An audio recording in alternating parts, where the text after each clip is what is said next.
I want to thank you for giving me the opportunity to speak today. Since this tragic day, my brother Jamie and his wife Kristen were taken from us. I have become their voice as they no longer have one. I would like to share how this brutal tragedy has affected me.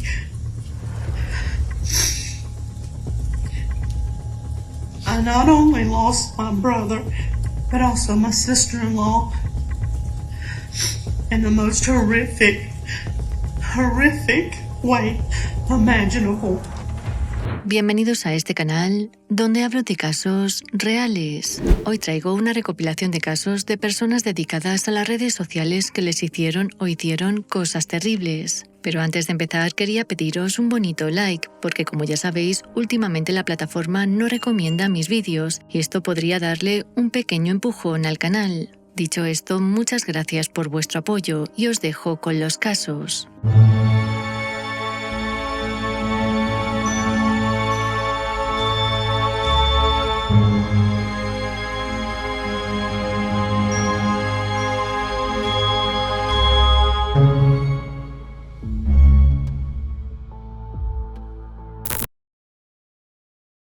El caso de Emily Long. El 18 de agosto, a eso de las 8:20 de la mañana, la policía de Madbury, en New Hampshire, recibió una llamada inquietante. Y es que al parecer alguien alertaba sobre unos disparos que se habían producido en una casa de la zona. Cuando los agentes llegaron a la vivienda, encontraron una escena devastadora, ya que dentro estaban los cuerpos sin vida de un matrimonio y de sus 2 hijos mayores. Sorprendentemente, su hijo de 3 años fue hallado ileso. El matrimonio fue identificado como Emily y Ryan Long, pero para entender lo que ocurrió esa noche voy a ir atrás en el tiempo.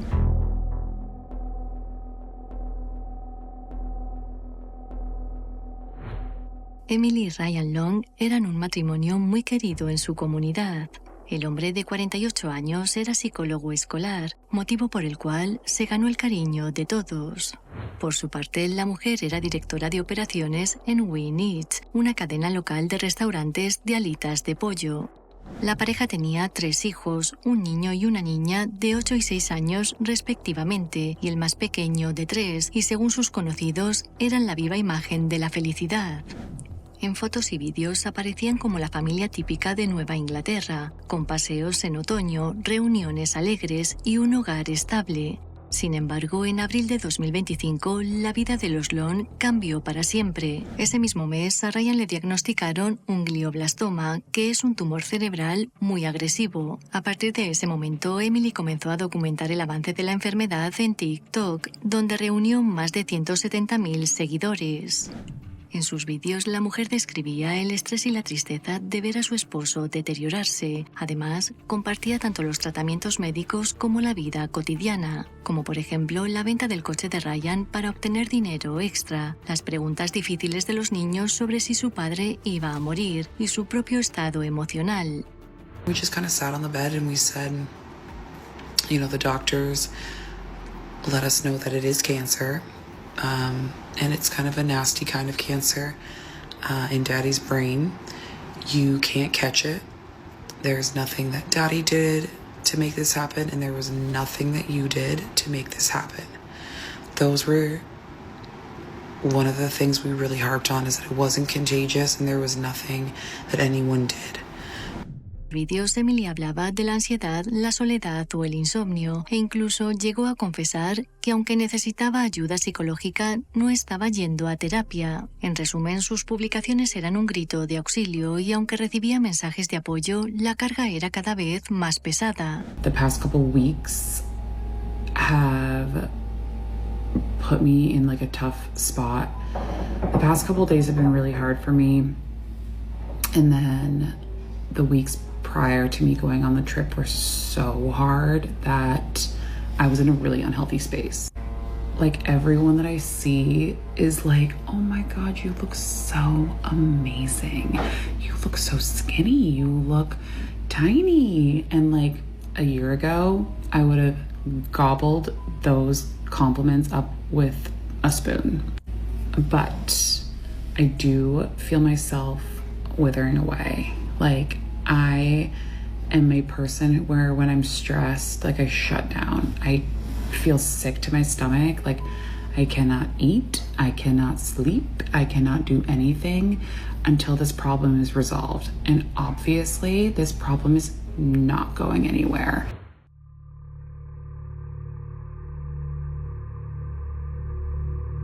Los investigadores enseguida tuvieron clara la identidad del culpable, sobre todo por la autopsia, pero para encajar las piezas tuvieron que analizar más a fondo a la familia, sobre todo a Emily.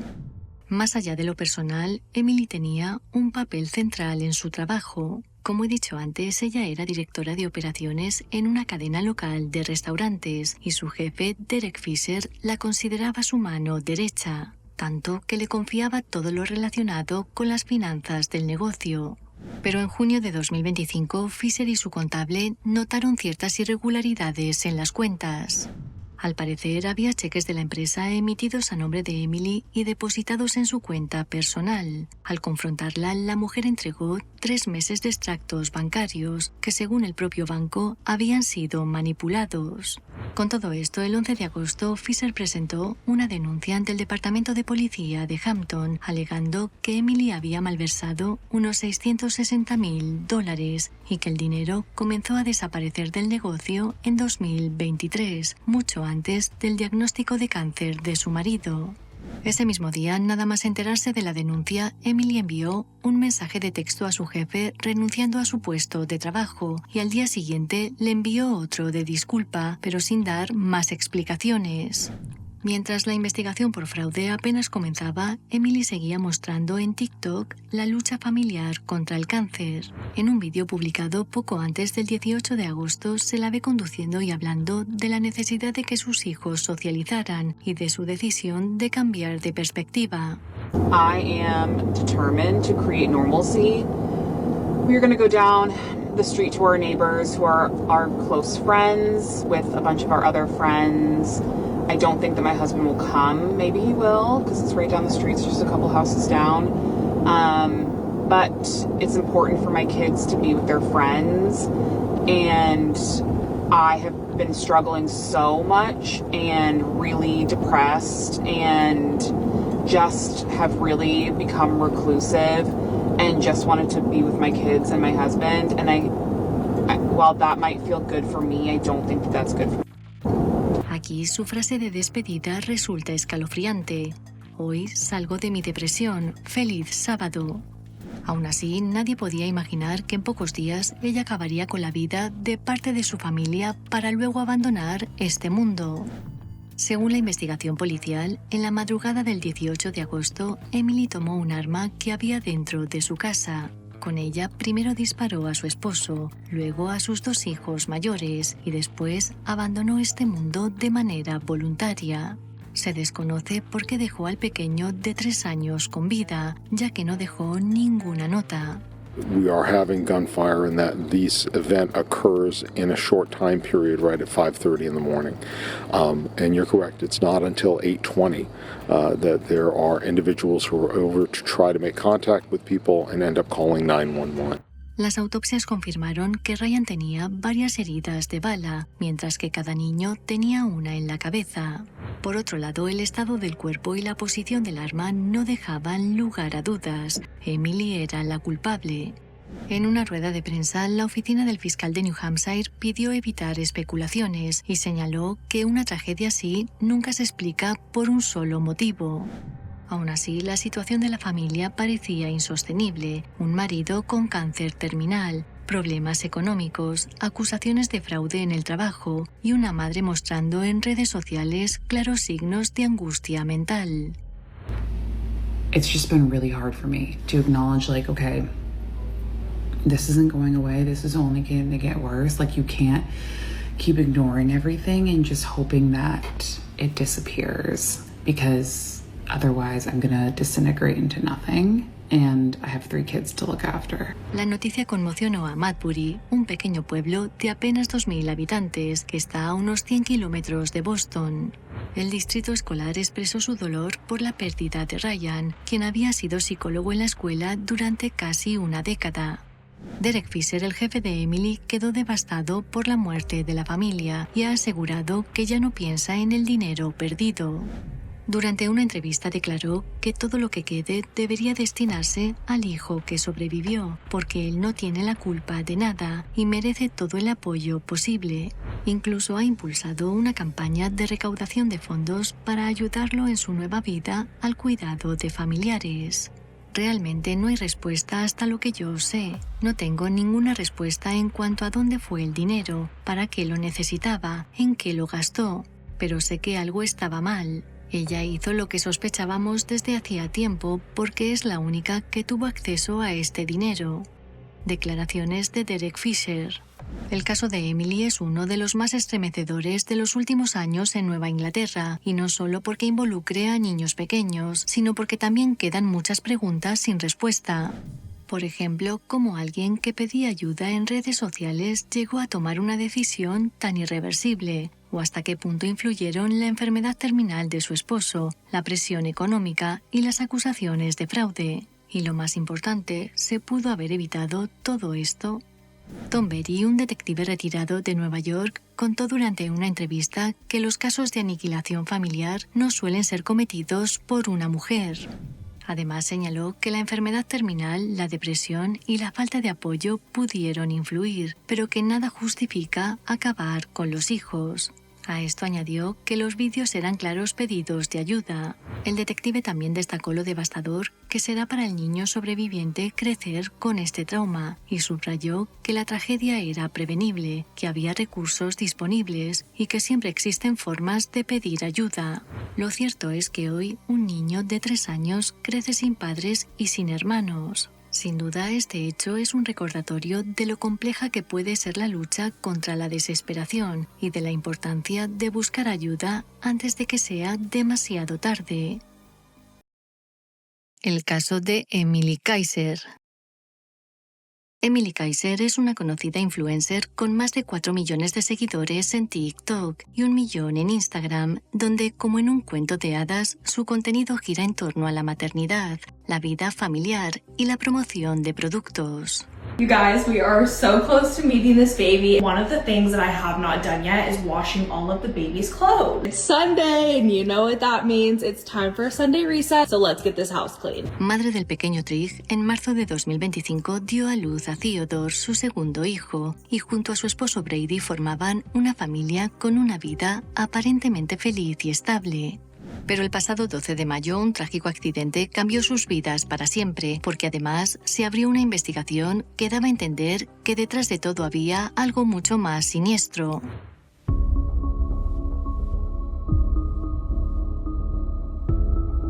El 12 de mayo de 2025, Emily se fue de casa porque había quedado con unas amigas, así que Brady, su marido, se quedó al cuidado de sus 2 hijos, Trig, de 3 años, y el pequeño Theodore, de apenas 2 meses. Según la declaración posterior de Brady a la policía, cuando Trig terminó de comer, salió al patio trasero para jugar. Él lo vio cerca de la piscina, pero no lo consideró extraño porque normalmente esta tenía una cubierta protectora. Sin embargo, en un momento dado, el hombre se distrajo de 3 a 5 minutos con el bebé, hasta que se dio cuenta de que su hijo mayor ya no estaba a la vista. De hecho, fue su perro quien le alertó de que algo estaba ocurriendo, así que cuando el hombre fue a comprobar qué pasaba, se encontró a su hijo flotando en la piscina. Eran las 7 de la tarde cuando Brady saltó al agua, sacó a su hijo y llamó al 911. Unos minutos después, los servicios de emergencias y la policía llegaron a la casa y tras comprobar que Trig estaba inconsciente, le trasladaron al hospital de niños de Phoenix.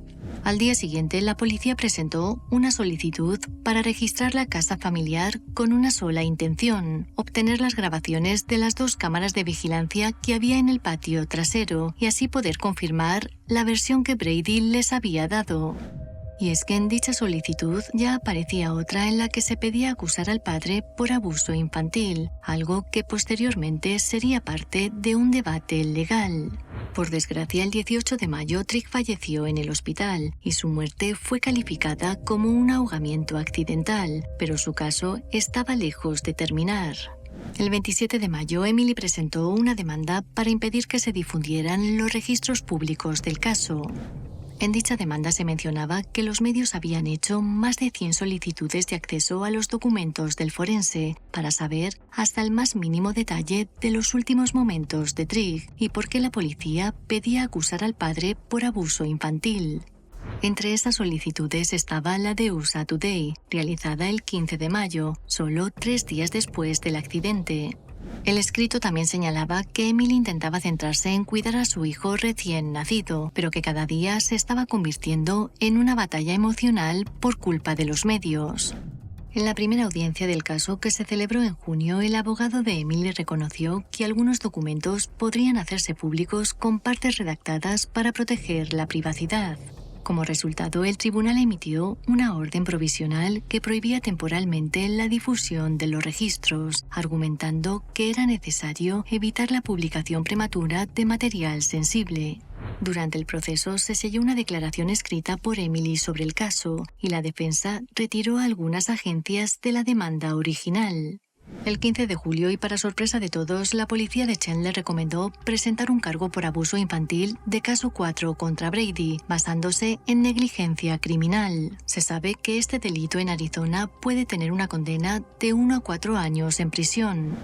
Esta recomendación se produjo porque al revisar las cámaras de vigilancia del patio trasero, los agentes comprobaron que lo ocurrido no tenía nada que ver con la versión de Brady. Por lo tanto, ¿qué pasó realmente?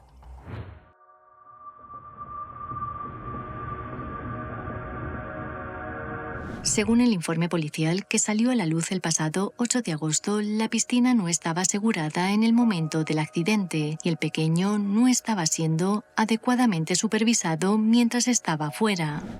Como he dicho antes, aquí también se recoge que Brady, de 28 años, dijo a los oficiales que acudieron al lugar que Trigg había estado fuera de su vista de 3 a 5 minutos mientras cuidaba del bebé. Así lo dijo el hombre durante su declaración. El hombre añadió lo siguiente a su declaración.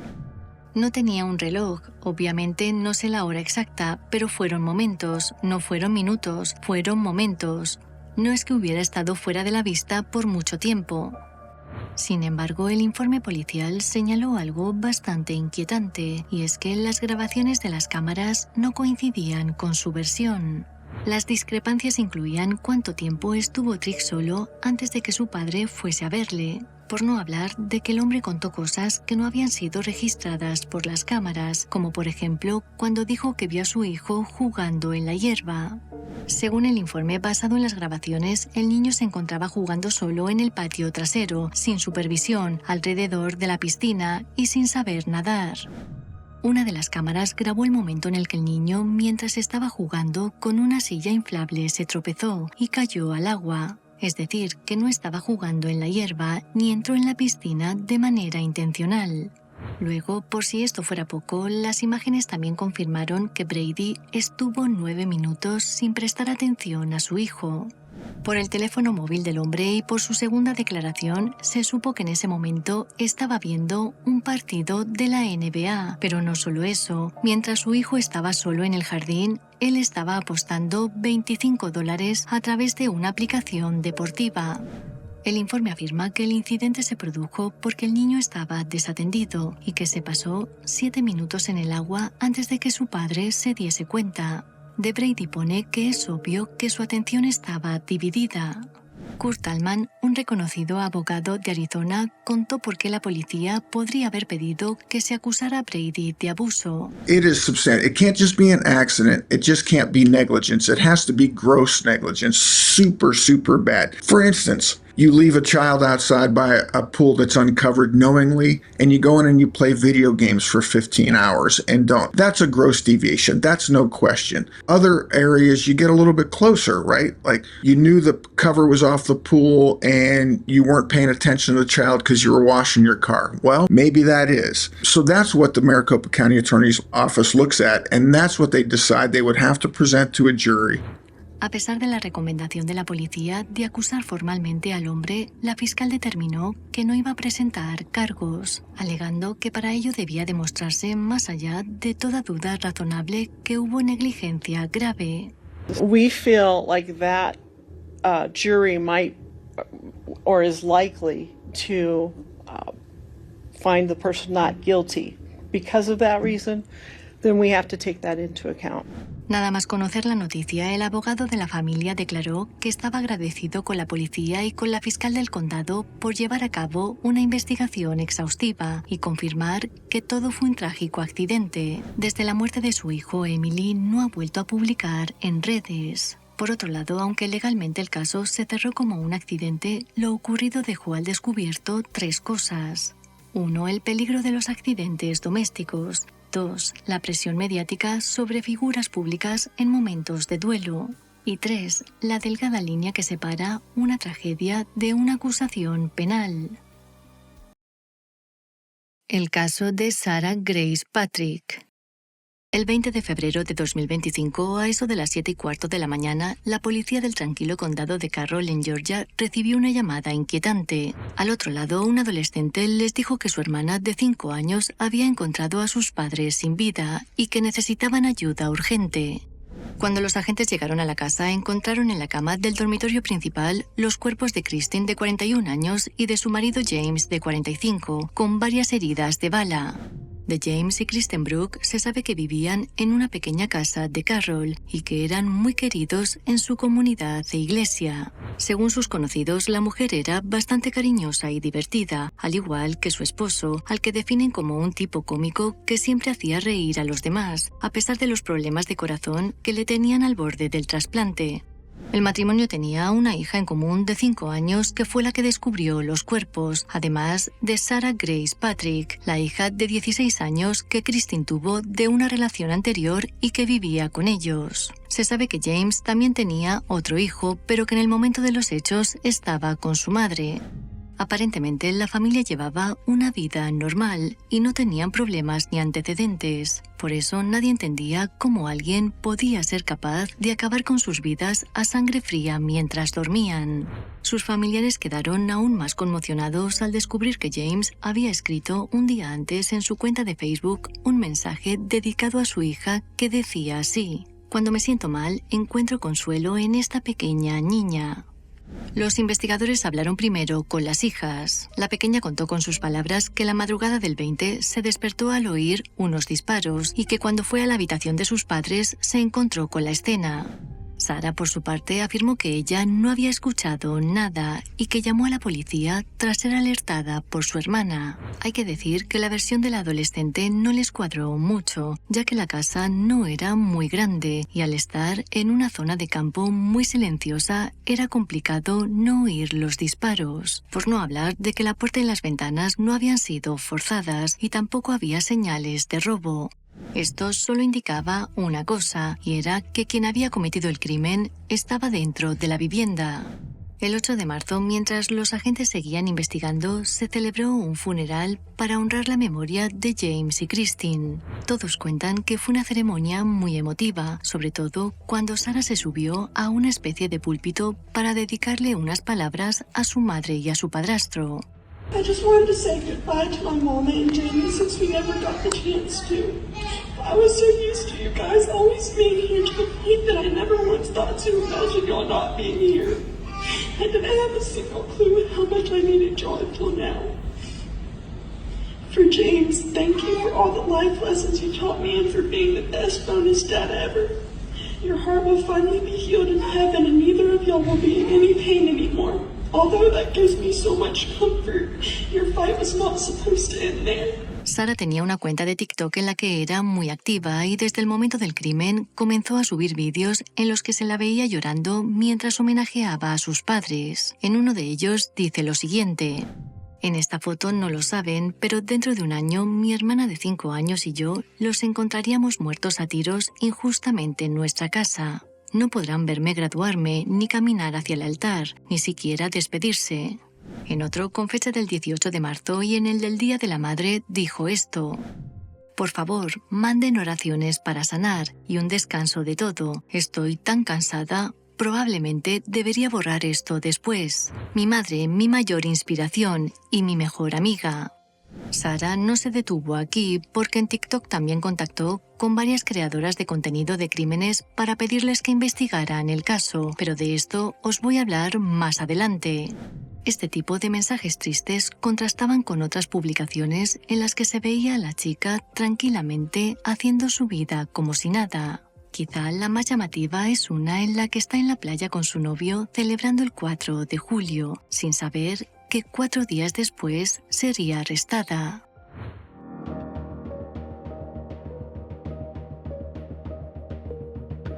Durante 5 meses, el caso permaneció sin resolver, tiempo en el cual el padre de Christine ofreció una recompensa de $5,000 para cualquier persona que pudiese aportar información.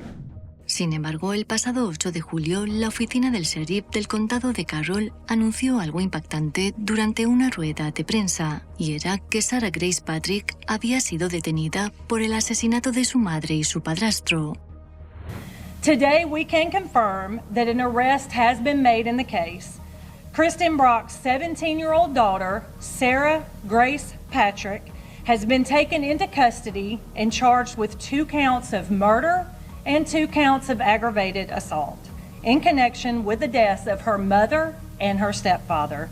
Según las autoridades, contra Sarah tienen una montaña de pruebas físicas y digitales que de momento no pueden desvelar. A esto añadieron que cuando a la chica le notificaron que iba a ser acusada de los crímenes, acudió con su padre biológico a comisaría para entregarse. Ashley Hulsey, portavoz de la oficina del sheriff, confirmó que la chica había sido acusada de 2 cargos de asesinato y 2 de asalto agravado, y que todavía no podía decir si habían encontrado o no el arma del crimen. Cuando los periodistas le preguntaron en qué momento comenzaron a centrarse en ella como sospechosa, respondió lo siguiente: creo que en el inicio de cualquier caso todos son sospechosos, pero a medida que la investigación avanza y todo fluye, como ya dije en mi comunicado de prensa, una montaña de evidencia nos ha traído hasta aquí. Ashley explicó que lo primero que les llamó la atención fue cuando Sarah dijo que no escuchó los disparos, mientras que su hermana pequeña sí. A la pregunta sobre un posible motivo, Ashley contestó que aún no lo saben, al igual que el tipo de relación que la chica tenía con el matrimonio, pero que los investigadores intentarán averiguarlo durante los interrogatorios que tienen programados con ella. La portavoz también mencionó que seguían entrevistando a otros posibles sospechosos o a cualquiera que pudiese tener información. Ashley también quiso aclarar por qué tardaron tantos meses en arrestar a Sarah a pesar de tener indicios claros contra ella desde el minuto 0. La mujer explicó que todo se debe al tiempo que lleva a procesar pruebas forenses, electrónicas y de ubicación, además de la carga de trabajo que hay en los laboratorios criminales. A esto añadió que arrestarla de inmediato había provocado acusaciones de juicio apresurado. Y para terminar, la portavoz comentó que estaban investigando las redes sociales de la chica y que todas sus publicaciones se habían convertido en material clave para el caso.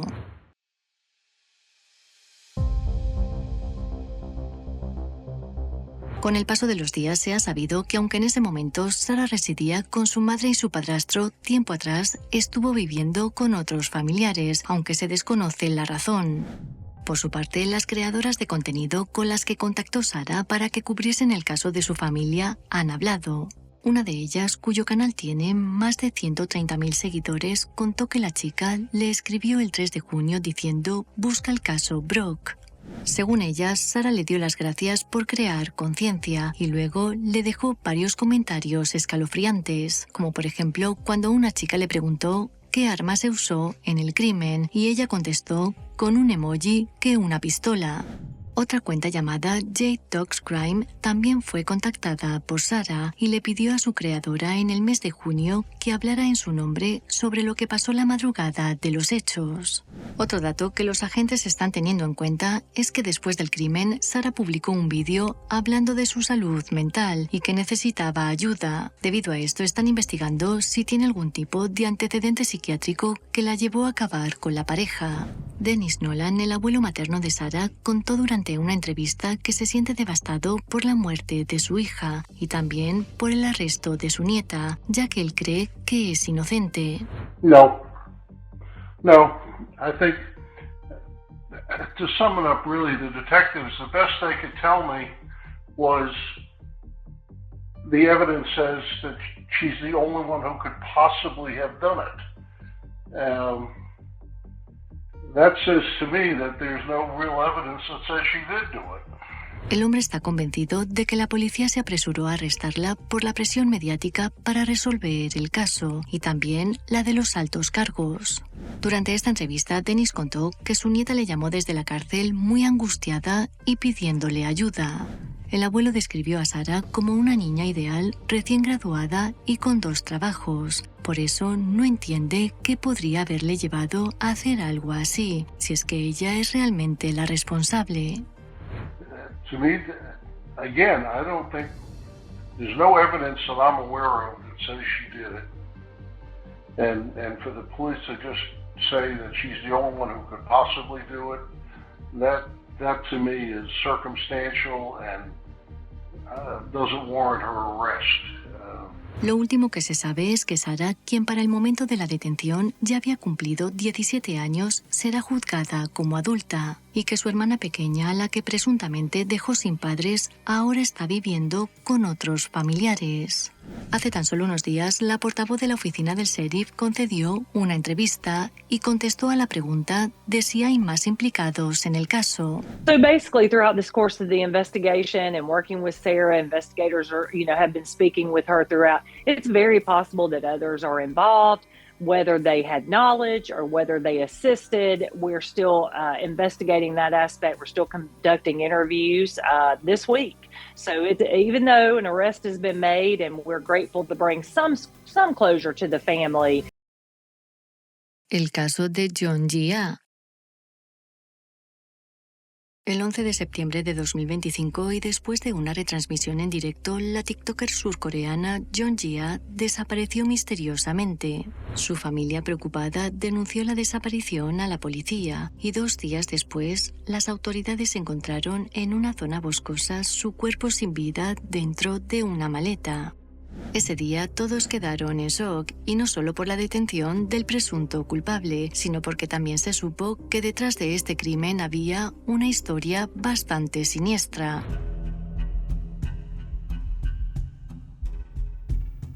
Yeonjia era una chica de 25 años carismática y muy querida en la comunidad digital de Corea del Sur.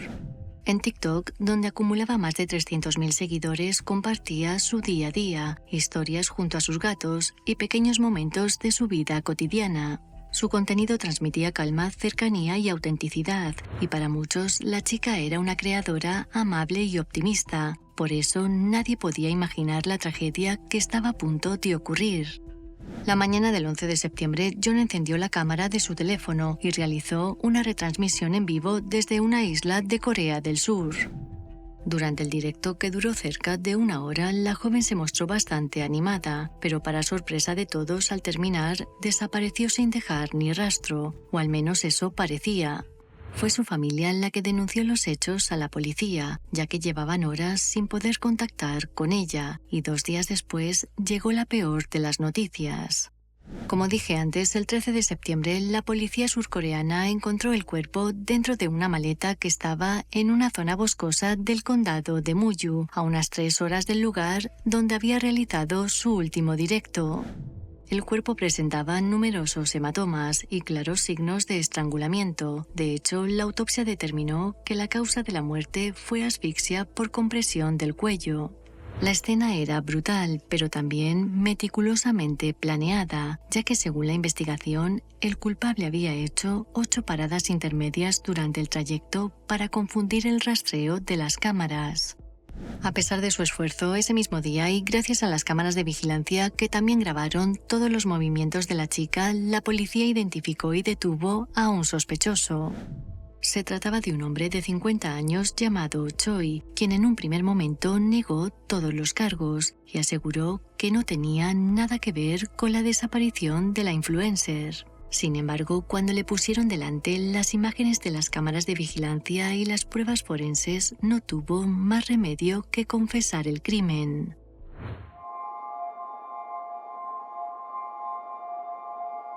Pero para entender cómo llegó hasta este punto, nos tenemos que ir al año 2024, que fue cuando Jun y Choi se conocieron.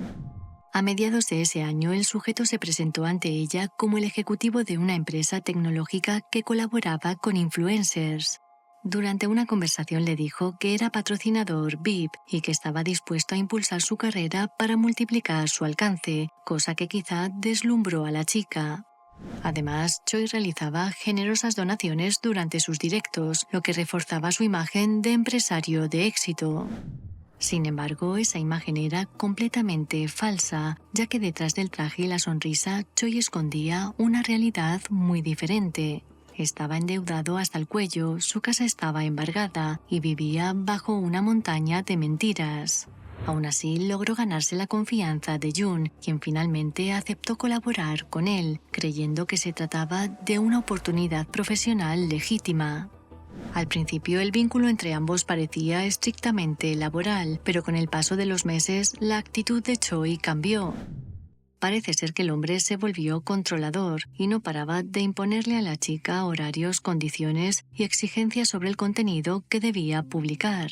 Por si esto fuera poco, le daba instrucciones sobre cómo vestirse, qué transmitir y cuándo hacerlo. Sus amigos cuentan que con todo esto, la chica comenzó a sentirse tremendamente incómoda, ya que pasó de ser un supuesto representante a una figura dominante e invasiva. Debido a esto, Jun tomó la decisión de romper definitivamente la relación profesional y el 10 de septiembre le comunicó a Choi que no quería seguir colaborando con él, algo que sin duda marcó el inicio de su final. El 11 de septiembre y 30 minutos después de su último directo, las cámaras de vigilancia de un parking captaron una escena escalofriante. En las imágenes se puede ver a Jun reuniéndose con Choi y en un momento dado el hombre se arrodilla ante ella para que no ponga fin a su colaboración. Varios testigos también contaron que el hombre insistía de forma desesperada, mientras que ella trataba de alejarse.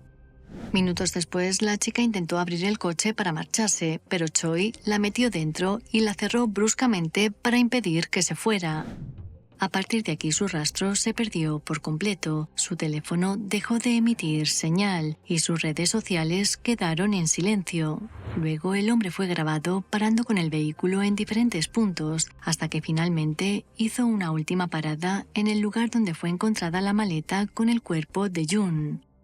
Durante el interrogatorio, Choi confesó que acabó con la vida de la chica movido por la ira, ya que no pudo superar que ella no quisiera seguir colaborando con él. Según su testimonio, se sintió humillado y desesperado ante la posibilidad de perder a la persona que creía que lo ayudaría a recuperar su imagen y su economía, aunque después los investigadores descubrieron que no era la primera vez que este hombre mostraba comportamientos de este tipo. Antes del crimen, Choi ya estaba siendo procesado por un caso de agresión y confinamiento ilegal contra otra creadora de contenido en diciembre de 2024.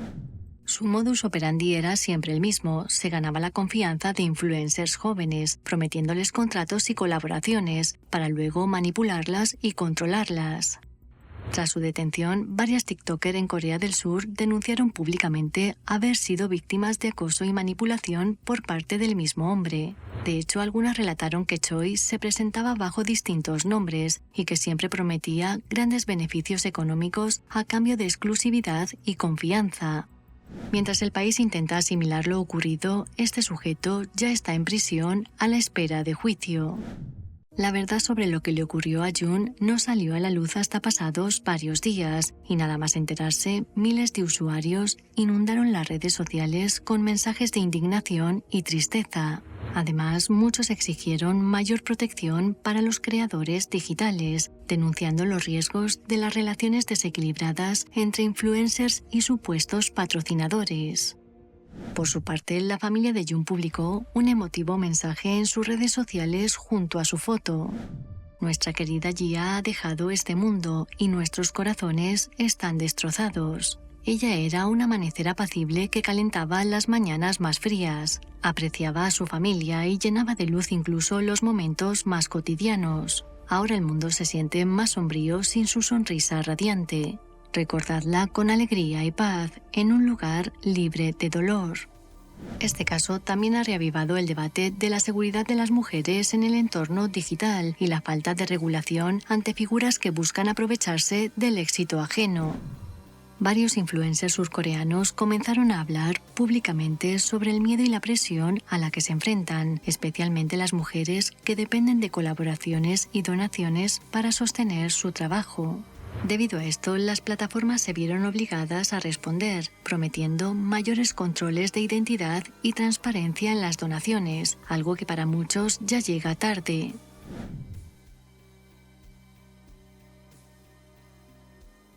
Del caso de Emily Long y John Jia no hay más novedades, pero de Emily Kaiser se sabe que regresó a las redes sociales y que en un vídeo publicado en octubre compartió las técnicas que le ayudaban a sobrellevar la muerte de su hijo. A través del ejercicio de visualización, la influencer contó que aprendió a que debe coexistir con su duelo. También admitió que se ha sentido culpable por sentirse feliz y que debido a esto recibió orientación durante el retiro de duelo.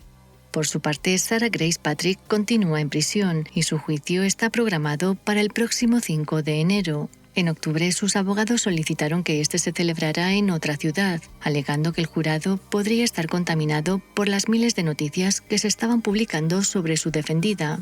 Finalmente, el juez denegó la solicitud, así que ya veremos qué pasa en el juicio. Como siempre, muchas gracias por vuestro apoyo y por ver el vídeo hasta el final.